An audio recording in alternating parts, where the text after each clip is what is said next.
अस्सलाम वालेकुम everyone and welcome to Relish Recipes. आलू गोश्त हर किसी को बनाने आता है, लेकिन आज जो मैं रेसिपी आप लोग के साथ शेयर करने जा रही हूँ, इस तरीके से आलू गोश्त आपने भी नहीं बनाए होंगे। वीडियो एंड तक जरूर देखिएगा ताकि कोई भी स्टेप मिस ना हो। तो चलते हैं रेसिपी की तरफ।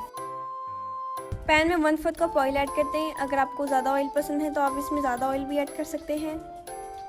फिर ऑयल के अंदर आप 2 मीडियम कटे हुए प्याज ऐड कर दें और प्याज को तेल में पकने दें जब तक इसका लाइट ब्राउन कलर ना हो जाए।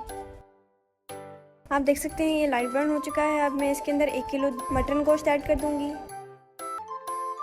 इनको आपस में मिक्स कर लें। फिर इसके अंदर 1 टेबलस्पून लहसुन अदरक का पेस्ट ऐड कर दें। मैं पेस्ट अभी इसलिए डाल रही हूँ क्योंकि गोश्त के अंदर जो सारी स्मेल होती है वो ख़त्म हो जाएगी। गोश्त को अच्छी तरह से 1-2 मिनट के लिए भून लें। भूनने के बाद आप देख सकते हैं इसका कलर थोड़ा सा ब्राउन हो चुका है।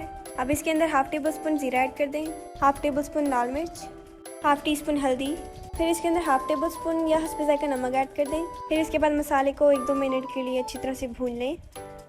अगर आप मेरी वीडियोस पे नए हैं तो प्लीज़ मेरे चैनल को ज़रूर सब्सक्राइब कीजिएगा और बेल आइकन को भी ज़रूर प्रेस कीजिएगा ताकि आगे हर नई वीडियो आने पर आपको नोटिफिकेशन मिल जाए। भूनने के बाद इसके अंदर 1 लीटर पानी ऐड कर दें। पानी के सूख जाने तक या 10 मिनट के लिए आप इसको कवर करके रख दें। आप देख सकते हैं पानी अच्छी तरह से सूख चुका है और इसने अपना तेल भी छोड़ दिया है। अब इसके अंदर आप टमाटर का पेस्ट ऐड कर दें। टमाटर के पेस्ट के लिए मैंने यहाँ पे 2 बड़े टमाटर और 2 अदद मिर्ची इस्तेमाल की हैं। इनको आपस में अच्छी तरह से मिक्स कर लें और हाई फ्लेम में इसको कवर किए बगैर पकने दें जब तक इसका कलर ना चेंज हो जाए। अब आप देख सकते हैं कि मसाला तैयार हो रहा है। अब आप इसके अंदर कटे हुए आलू ऐड कर दें। मैंने यहाँ पे 2 बड़े आलू इस्तेमाल किए हैं। आप चाहें तो आलू को फ्राई करके भी ऐड कर सकते हैं, उससे भी ज़्यादा अच्छा टेस्ट आता है। आलूओं को मसाले में अच्छी तरह से मिक्स कर लें।